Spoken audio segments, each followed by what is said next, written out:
Bismillahirrahmanirrahim. Assalamualaikum warahmatullahi wabarakatuh. Selamat siang. Siang Bu. Salam sejahtera bagi kita semua. Coba tampilkan dulu wajah-wajahnya di siang yang panas ini ya. Masih sehat-sehat nih kan? Tony, Sehat Bu. Afdalul Ihsan, Raihani Dea Putri. Oke, saya screenshot dulu ya. Raihani, kamu pakai apa di ini? Oh, headset kamu ya.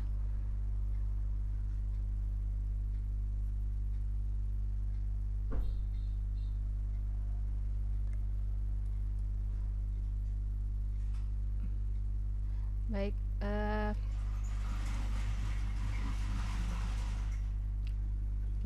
kita lanjutkan kuliah kita hari ini sesuai dengan perencanaan kita di RPS pembelajaran 1 semester ke depan.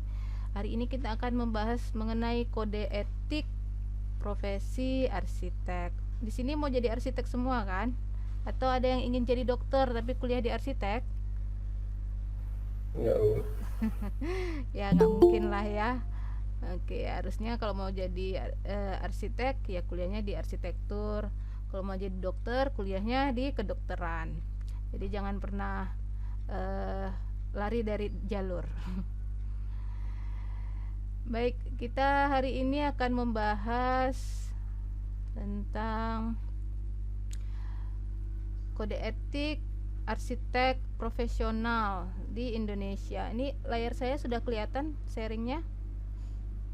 Sudah terlihat? Oke, kode etik arsitek Sudah Bu, sudah terlihat. profesional di Indonesia.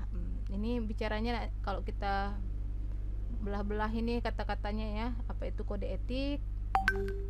Ada etika, ada arsitek, ada profesional. Kalau di Indonesia nggak usah saya jelaskan lagi lah ya, ngerti lah seperti Indonesia ya. Baik, kode etik, ada kata dasar etika di situ, etik, etiket ya. Ini kata-kata yang sebenarnya sering ya kita gunakan ya. Di awal kuliah pasti diingatkan penilaian etika penting, attitude, sikap itu sama ya. Etik artinya di sini ini dari pengertian katanya aja akhlak, tata nilai, tata laku, dengan catatan di sini yang disepakati. Ya. Oke, saya harus hadirkan teman kalian ini. Oke, selamat datang yang Jaka dan Pascal ya. Pascal kok ada kecapnya ya? Oke. Baik, kita lanjut ya. Etika. Etika itu kajian hakiki filsafat etik atau aturan normatif etik. Ya, udah ada merupakan filsafat ya kalau etika ya. Kemudian etiket itu adalah perangkat lunak dari etik, yaitu ada adab, tata cara, konvensi, sopan santun, adat istiadat, formalitas, protokol, tradisi. Nah, ini dia tadi yang masalah disepakati ya. Adab itu berbeda di setiap daerah. Jadi di kampus itu beda adabnya, di rumah itu beda ya. Belum lagi nanti kita ke daerah ya, daerah tertentu di kampungnya siapa, si Tony mungkin ya, kalau dia di Nias beda sama yang di Medan. Tapi sebenarnya secara general ada yang disepakati secara umum ya, tapi rata-rata punya karakter sih di setiap daerah. Jadi ketika kita masuk ke daerah baru, ke profesi baru ya, kulon nuwun dulu ya, lihat dulu ini gimana sih tata caranya di sini. Waktu kalian masuk kuliah juga begitu, adab sopan santunnya apa saja ini yang disepakati di Pancabudi. Nah, itu salah satu contoh ya.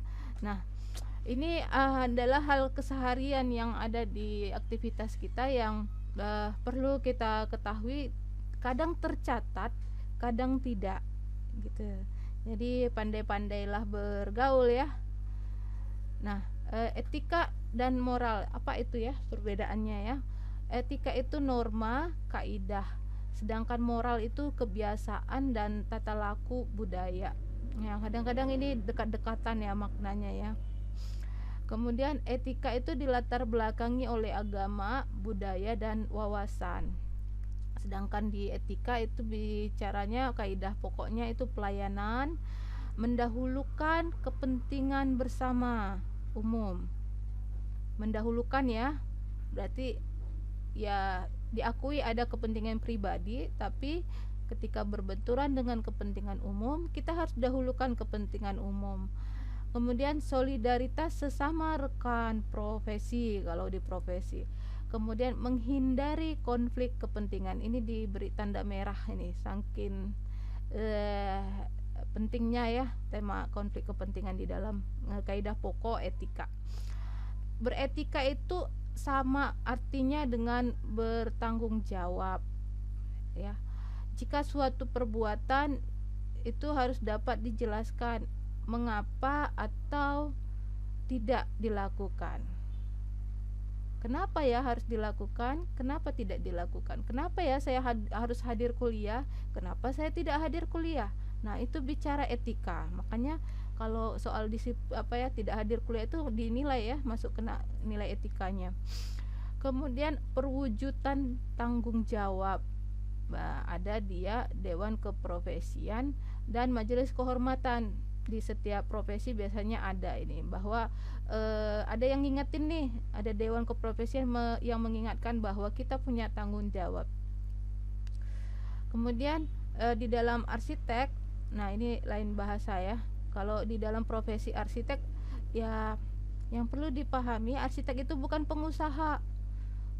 Jadi jangan kira arsitek itu pebisnis begitu ya. Tidak, arsitek ya arsitek. Dia bukan komoditi, bukan ada produk yang diciptakan atau di komersilkan ya. Idealisme seorang arsitek adalah berkarya. Di dalam profesi kayak dokter juga begitu ya, ada idealismenya. Kita bawakan ke arsitek. Kemudian etika dan hukum ya. Hukum ini menetapkan standar minimal dari etika. Jadi etika ini seperti hukum yang tidak tertulis ya. Namun di dalam hukum dia sudah ada standar minimal. Artinya standar minimal apa? Ada minimal, ada maksimal. Maksimalnya apa? Itu dia tadi, etika ya. Tidak perlu diatur oleh hukum, tidak perlu dilarang. Ini boleh, ini tidak. Etika itu ada gitu. Etika itu harus dijalani gitu. Itulah yang menunjukkan bahwa kita orang yang beradab. Kemudian kalau hukum itu dia punya sanksi ya. Kalau kita melanggar etika ada sanksinya, tapi lebih kepada sanksi sosial. Tidak langsung masuk penjara kalau melanggar etika ya. Tapi orang akan melihat ini anak nggak sopan ya. Begitu ya. Ini anak orangnya tipikal tidak bertanggung jawab kalau dikasih tugas. Biasanya sanksinya itu ya dia nggak akan dikasih tanggung jawab lagi gitu ya. Misalnya ketika kalian dapat proyek, dikasih proyek nggak selesai, itu biasanya orang akan menghindari untuk memberikan proyek lagi ya. Ada sanksi di situ, sanksinya sanksi sosial. Kemudian hukum mengikat semua orang dengan paksaan. Tapi kalau etika itu lebih secara sukarela. Dia yang dibangun dulu kesadarannya. Jadi kalau materi kuliah kita sebelumnya ada 9 nilai anti korupsi ya. Jujur, adil, itu kan nilai-nilai etika yang mau ditegakkan untuk mencegah korupsi. Nah, itu dibangun dengan kesadaran dulu. Ya kalau kamu tidak jujur pada lingkup tertentu ya nggak bisa kena hukum. Paling hukuman sosial tadi ya, orang tuamu mungkin yang kalian bohongi itu jadi nggak percaya lagi begitu berlakunya. Nah kalau di hukum itu yang mengikat pada kelompoknya saja. Di etika juga ya pada kelompoknya saja ya. Ya profesi tertentu atau kesepakatan di daerah tertentu. Kemudian hukum itu bersifat statis ya, dan etika ini dinamis, mencari yang terbaik ya. Kadang sulit, kita sering berdebat ya soal ini ya karena agak subjektif. Tapi hukum itu harus bersandar sama etika ya, etika. Baru kita bahas apa itu profesional. Arsitek profesional, kode etik. Nah, kode etik dan profesional itu dekat ya. Jadi umumnya bukan umumnya, profesi itu harusnya punya kode etik ya. Jadi apa itu profesi atau ciri-cirinya apa itu seorang profesional? Ada 4 nih ya. Ini dari bahan penataran kode etiknya arsitek. Kalian nanti bisa, ya dari sini aja lah dulu belajarnya, bisa baca sih sumbernya. Kemudian cirinya itu yang pertama high learning, berilmu tinggi. Jadi arsitek itu harus belajar ya, suka belajar. Jadi kalaupun nanti kalian selesai di kuliah di arsitektur, bukan berarti berhenti belajar. Jadi kalau orang yang nggak suka belajar nggak usah jadi arsitek gitu, atau tidak usah berprofesi. Ya, kita uraikan ya, ciri profesionalnya ada 4, kita lihat satu-satu ya.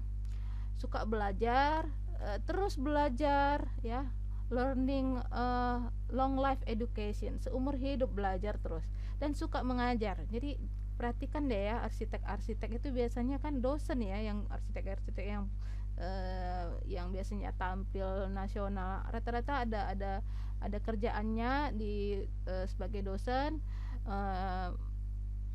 minimal dosen di praktek profesi ya, PPAR.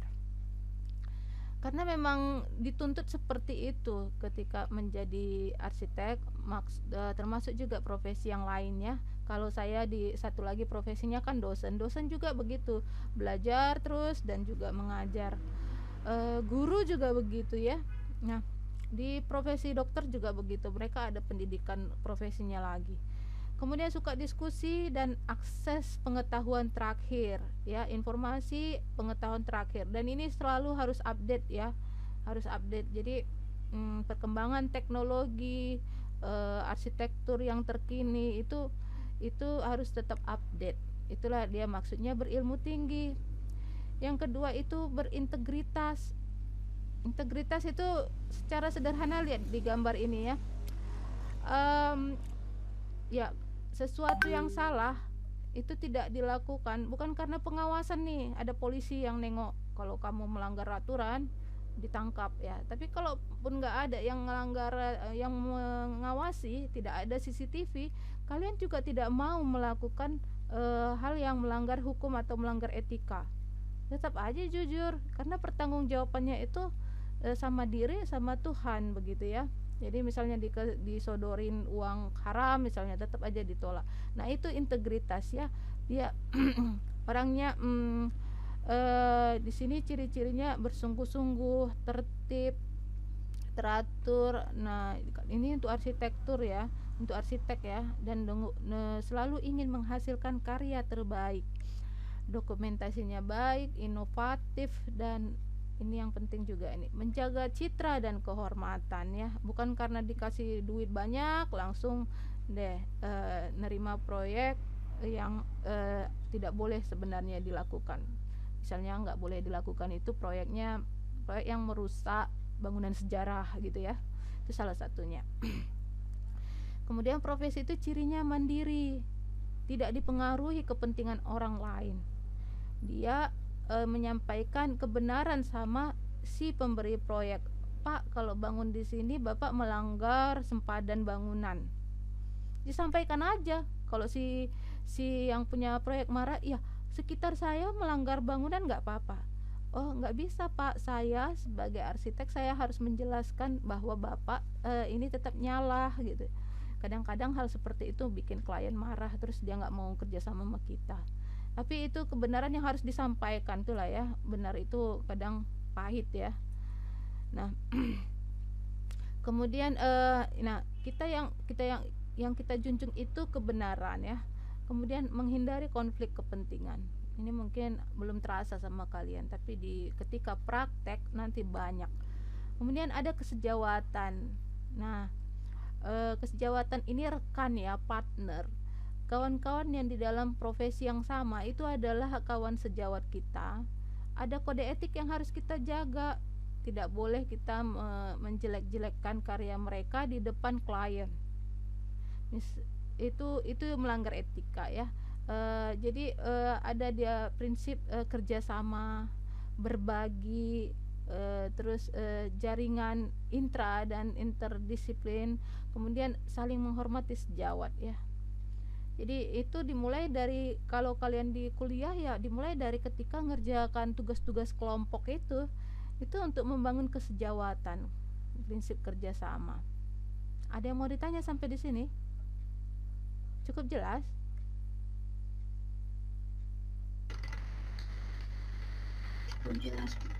Cukup jelas ya. Lanjut, apa itu arsitek? Jangan sampai kuliah di arsitektur tapi nggak tahu apa itu arsitek ya. Jadi ada memang anak arsitek ya, pernah saya tanya, kamu sebenarnya cita-citanya apa? Jadi PNS bu, katanya. Oh, kalau mau jadi PNS kamu nggak usah kuliah di arsitektur sebenarnya. Kalau mau cepet ya, udah tuh malas ngerjain gambar, kuliah aja di ekonomi atau hukum, itu lebih mudah kalau mau jadi ASN ya. Jadi jangan salah jurusan, seharusnya sejak awal diingatkan ya. Nah, secara profesi itu arsitek itu profesi ya, sarjana arsitektur itu gelar ya. Arsitek kalau profesi yang tadi saya gambarkan 4 ciri-cirinya tadi, integritas, independen, kesejawatan ya. Satu lagi pembelajar ya, orang-orang yang pembelajar. Di situ bedanya ya arsitek dan sarjana arsitek. Nah, secara hukum memang sudah diatur ya, arsitek itu ya memang ada pengakuan resmi ya dari negara, namanya Dewan Arsitek Indonesia. Ini sudah baku, nggak bisa lagi berdalih ya. Kalau dulu sebelum ada undang-undang arsitek tahun 2017 nomor 6 itu yang bilang sebelum ada undang-undang itu semua berkelit, saya kan bisa melakukan praktek profesi, bisa gambar kok, bisa bikin 3D, bisa bikin SketchUp ya. Sekarang itu tidak bisa ya, harus ada yang mengakuinya, negara yang mengakuinya. Namun secara administratif.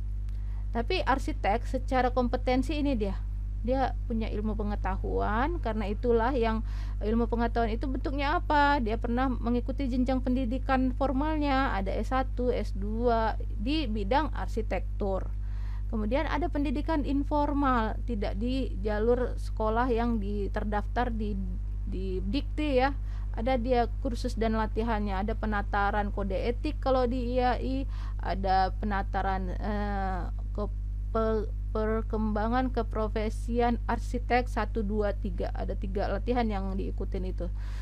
Nah, ada lagi pendidikan yang soal-soal budaya ya, misalnya di Bali ada Undagi ya, arsitek di Bali namanya Undagi. Nah, kemudian arsitek itu juga bicara pengalaman, keahlian dan pelayanan.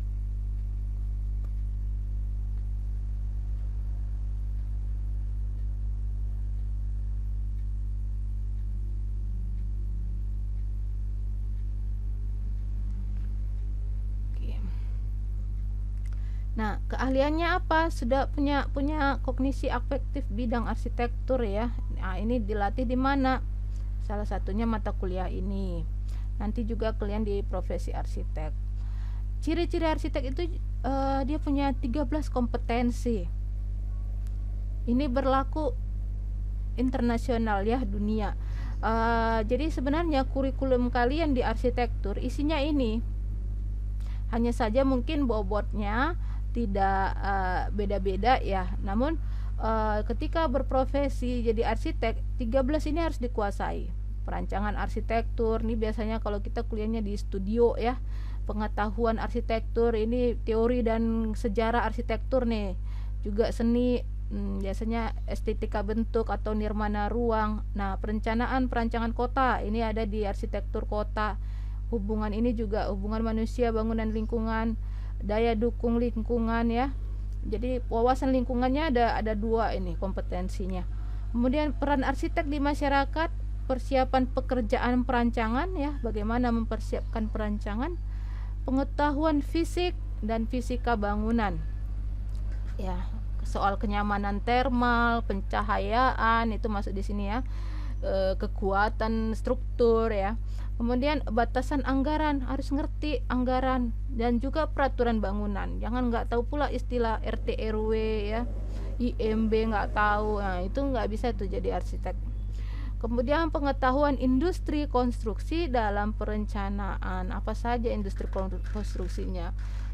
Produk-produk bangunan yang ada untuk bangun ya, misalnya semen, besi ya, atau produk bangunan baru manajemen proyek. Pengetahuan manajemen proyek ini bagaimana kerjasama ya ketika mewujudkan bangunan itu dari perencanaan, bagaimana dia direalisasikan. Nah, ini yang sering kurang nih, pengertian masalah antardisiplin. Biasanya ini terkait pada struktur sama utilitas ya. Ada skill-skill lain yang terlibat di dalam bangunan gedung selain arsitek. Nah, ini harus dikuasai juga. Nah, kita masuk ke kode etik dan tata laku profesi arsitek. Ini di mukadimah ya. Ini maknanya dalam nih, tapi harus dibaca sama-sama. Oke, saya panggil dulu siapa yang baca ini di luar. Dea, silakan Dea.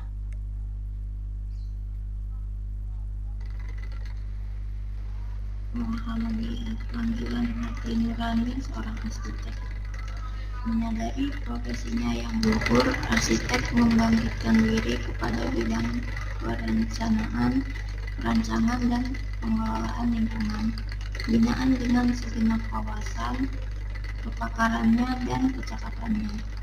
Arsitek di dalam berkarya selalu menerapkan taraf profesional tertinggi, disertai integritas dan keterpaparannya untuk mempersembahkan karya terbaiknya pada pengguna jasa dan masyarakat, memperkaya lingkungan dan khasanah budaya.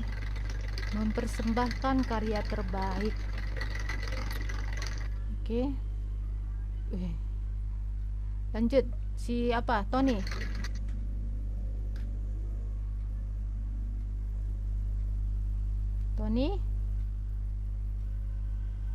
Ibu, Ya, silakan baca.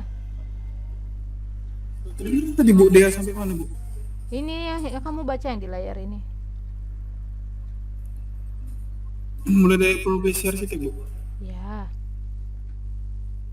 Profesi arsitek mengacu ke masa depan dan bermasa anggota profesi lainnya, selalu memelihara dan memacu perkembangan kebudayaan dan peradabannya demi keberlanjutan habitat. Sebagai profesional, arsitek selalu menaati perangkat etika yang bersumber pada nilai luhur keyakinan spiritual yang dianut. Sebagai pedoman berpikir, bersikap, dan berperilaku dalam menunaikan kewajiban dan tanggung jawab profesionalnya. Ikatan Arsitek Indonesia dengan penuh kesadaran dan tanggung jawab merumuskan kode etik dan kaidah tata laku profesi arsitek. Oke, lanjut Jaka.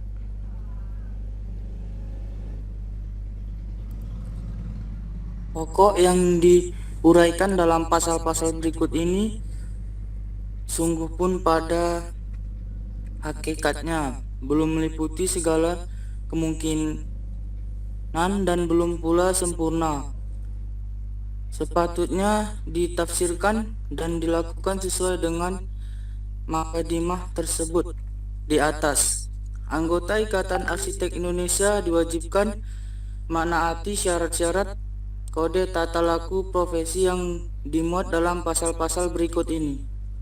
Oke, lanjut Vito. Sandres Vito ada? Sudah masuk?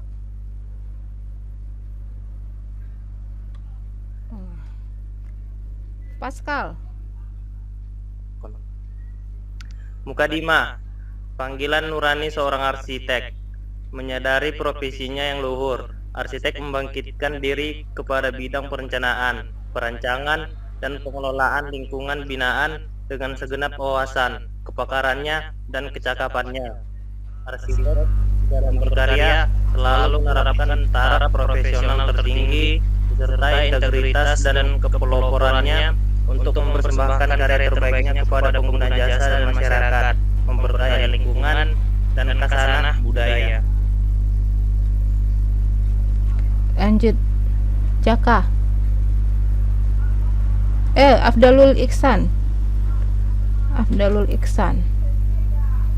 Mukodimah apa yang lanjutan? Ya, baca. Profesi arsitek mengacu masa depan dan bersama anggota profesi lainnya selalu memelihara dan memacu perkembangan kebudayaan dan peradabannya demi keberlanjutan habitatnya. Sebagai profesional, arsitek selalu menaati perangkat etika yang bersumber pada nilai luhur keyakinan spiritual dan dianutnya. Sebagai pedoman berpikir, bersikap dan berperilaku dalam menunaikan kewajiban dan tanggung jawab profesionalnya. Demikianlah Ikatan Arsitek Indonesia dengan penuh kesadaran dan tanggung jawab merumuskan kode etik dan kaidah tata laku sebagai berikut. Oke, ada yang belum saya panggil?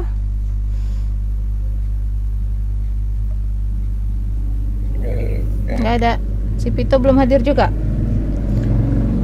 Nah, garis besar kode etik arsitek itu bisa diakses nanti di website IAI ya, Ikatan Arsitek Indonesia, sebagai asosiasi di mana arsitek itu berpraktek profesi ya, arsitek yang menyatukan profesi arsitek yang diakui negara satu-satunya.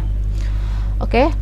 Kode etik arsitek dan kaidah tata laku profesi arsitek itu disusun mencakup ini, kaidah dasar, standar etika, dan kaidah tata laku. Yang terakhir adalah good governance ya, penyelenggaraan pemerintahan. Nah, kaidah dasar ini yang perlu kita pahami dulu, terdiri dari kewajiban umum terhadap masyarakat, pengguna jasa, kepada profesi ya. Profesi ini kepada apa? Seluruh praktek profesi arsitek ya. Makanya biasanya kalau kewajiban kepada profesi ini bisa dilihat bagaimana kita beraktivitas di dalam asosiasi arsitek, Ikatan Arsitek Indonesianya. Kemudian kewajiban terhadap sejawat ini diatur dalam aturan organisasi asosiasinya IAI tadi ya. Nah, biasanya di sini yang mungkin kalian di tingkat mahasiswa belum paham ya. Namun 1, 2, 3 ini kadang-kadang kalian sebagai mahasiswa kadang dikasih project ya sama mungkin keluarga, teman, atau ada dosen juga yang minta bantu ya. Pemahaman kewajiban umum masyarakat dan pengguna jasa ini ada etikanya, ada aturannya. Jangan sekedar terima saja ya, harus siap bertanggung jawab gitu ya. Nah, bagaimana caranya memahami ini? Kita lanjut dengan cara kalian belajar baca dulu ya. Bagaimana kalian baca dulu apa saja kewajiban umum, kewajiban masyarakat, pengguna jasa, ditambahkan kewajiban profesi, jadi 4 aja ya. Di sini kalian ada 5 ya. Nah, oke. Ada pertanyaan sebelumnya?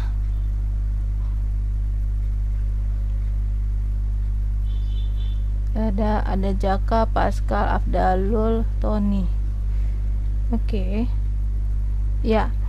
Silakan nanti akses ya kode etik arsitek, kemudian kalian baca 1 bab. Ini ada 4 orang. Kalian kerja kelompok atau kerja pribadi ini? Kerja kelompok aja ya. Kalian pilih salah satu dari kode etik dasar itu. Apakah kewajiban umum atau masyarakat atau pengguna jasa, kewajiban profesi. Kalian pilih salah satu aja lah biar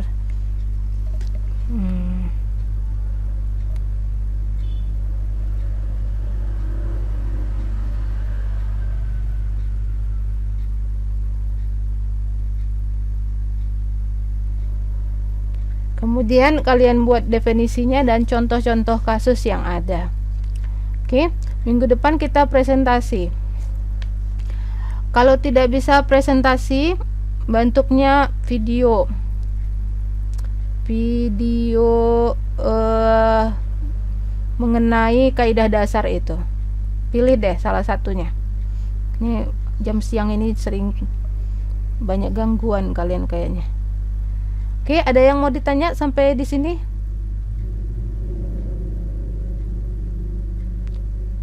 Iksan, kali satu kelompok dengan saya pilihkan atau kalian tentukan sendiri temannya berdua?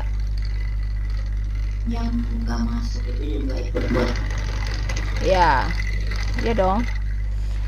Jadi yang hadir sekarang silakan pilih materinya ya, mumpung belum ini. Jadi satu kelompok 2 orang saja, pilih satu kaidah dasar. Ini saya putuskan aja sekarang ya. Kaidah dasar umum.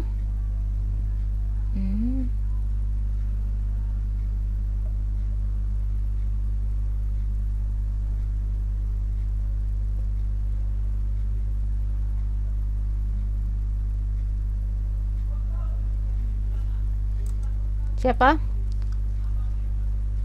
Ada?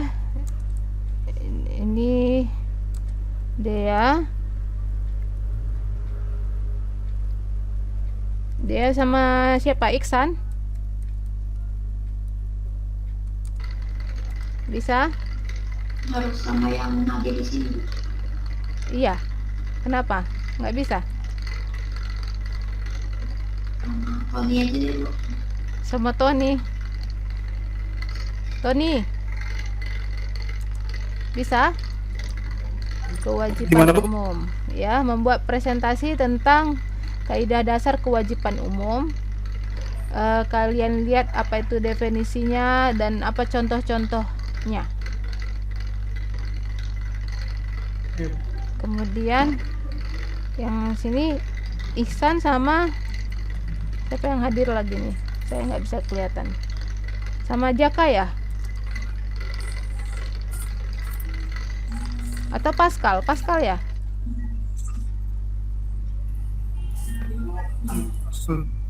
Pascal ya?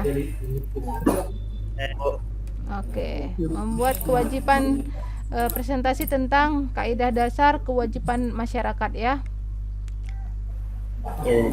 Nah, yang lainnya ada yang belum di sini dapat kelompok? Saya, Bu. Siapa? Mana? Jaka, Bu. Jaka.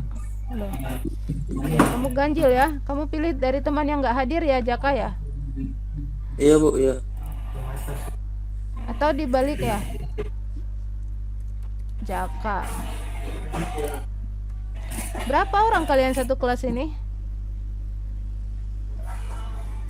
Hmm, 8 kan? tahu, Bu. Nggak tahu, Bu. Sekitar 8 lah, Bu. Sekitar 8. Oke. Dea, kamu berencana dengan siapa kalau tidak ada di kelas ini? Kalau yang tidak hadir? Saya sama Vira. Siapa? Safira. Safira ya. Oke. Dia sama Safira. Jaka tadi sama Tony ya.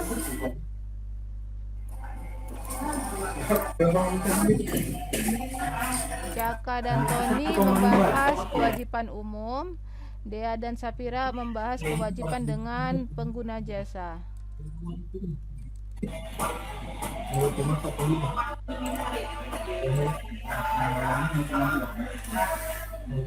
Oke, ini saya share di grup biar langsung kerja kelompok ya.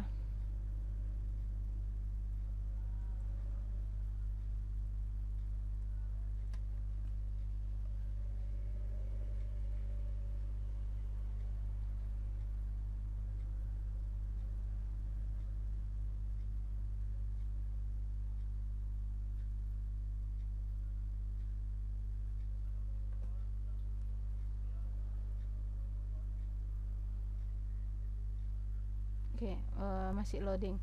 Baik, saya kira itu saja. Nanti materi dari hari ini akan saya letakkan di WhatsApp group dan juga pembagian tugas kelompoknya. Minggu depan kita ketemu lagi ya. Ada pertanyaan?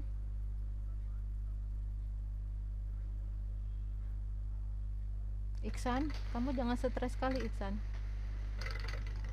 Iya, Bu. Nah, kamu di tempat tidur itu ya atau di kursi? Tidur. Oke, ya sudah, kalau tidak ada pertanyaan saya padakan kuliah hari ini. Ya, tetap semangat ya. Sampai jumpa minggu depan. Assalamualaikum warahmatullahi wabarakatuh.